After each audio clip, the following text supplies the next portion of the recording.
मैं कुछ सालों से एक राइड शेयर कंपनी के लिए देर रात की शिफ्ट में गाड़ी चला रहा हूँ। रात को सड़कों पर सन्नाटा होता है, ट्रैफिक कम होता है और टिप्स भी अच्छी मिलती है। लेकिन कभी कभी ऐसी सवारी मिल जाती है जो आपको अंदर तक हिला देती है, एक ऐसी जो लंबे समय तक दिमाग से नहीं जाती।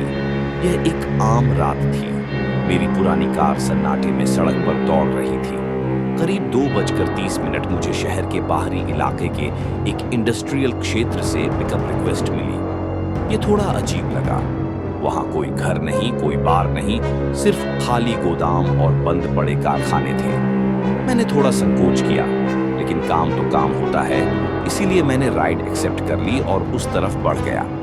जब मैं वहां पहुंचा तो जगह वैसी ही थी जैसी मैंने सोची थी, अंधेरे और वीरान।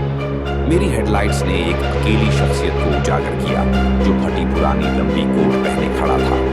वो मेरी तरफ देख भी नहीं रहा था, बस स्थिर खड़ा था, जैसे किसी दूर की चीज को निहार रहा हो।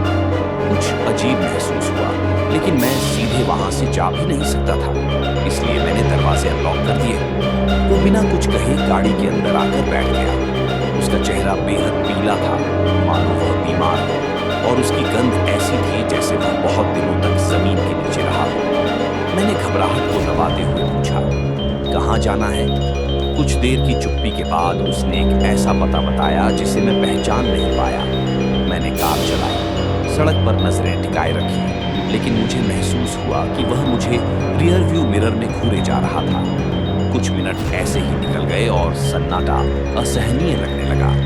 मैंने रेडियो चालू करने के लिए हाथ बढ़ाया, लेकिन जैसे ही संगीत बजा, उसने धीरे से कहा, इसे बंद कर दो। उसकी आवाज भावहीन थी, मानो उसमें कोई इंसानी एहसास ही न हो। मैंने तुरंत रेडियो बंद कर दिया।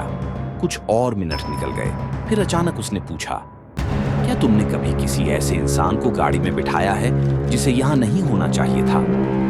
मेरे हाथ स्टीयरिंग व्हील पर कस गए। क्या मतलब? उसने धीरे से सांस ली। कोई जो इस दुनिया का नहीं था, कोई जो मरा हुआ था। मैंने जबरदस्ती हंसी निकालते हुए कहा, नहीं, ऐसा तो कभी नहीं हुआ। वह नहीं हंसा, उसने बस सीट पर आराम से सिर टिका लिया, लेकिन उसकी आंखें अब भी मुझ पर ही टिकी थी। मैंने जीपीएस देखा। हम गंतव्य के पास पहुंच रहे थे, लेकिन आगे की सड़क घने अंधेरे में डूबी हुई थी। कोई स्ट्रीट लाइट नहीं, कोई घर नहीं, बस एक सुनसान सड़क जो जंगल की तरफ जा रही थी। मेरे मन में खतरे की घंटी बजने लगी, लेकिन इससे पहले कि मैं कुछ कर पाता, वह अचानक आगे झुक आया। उसका चेहरा अब मेरे बहुत करीब था। तुमने मोड़ छोड़ दिया। मेरा खून जम गया।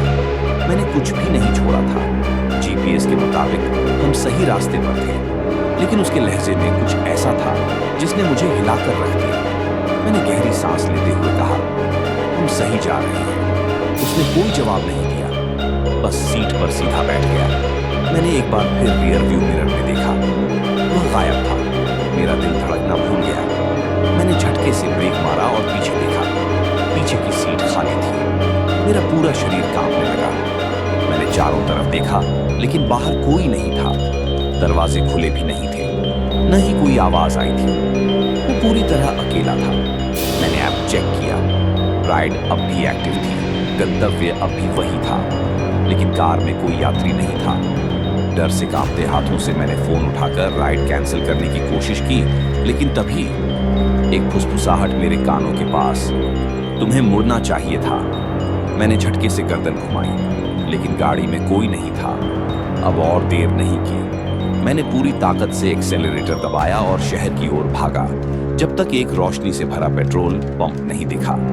मैंने ऐप फिर से चेक किया, वहां कोई रिकॉर्ड ही नहीं था, न कोई नाम, न कोई हिस्ट्री, जैसे ये राइड कभी हुई ही नहीं। मुझे नहीं पता मैंने उस रात किसे उठाया था, लेकिन मैं अब उस इलाके के करीब भी नहीं जाता और कभी भी आधी रात के बाद ड्राइव नहीं करता।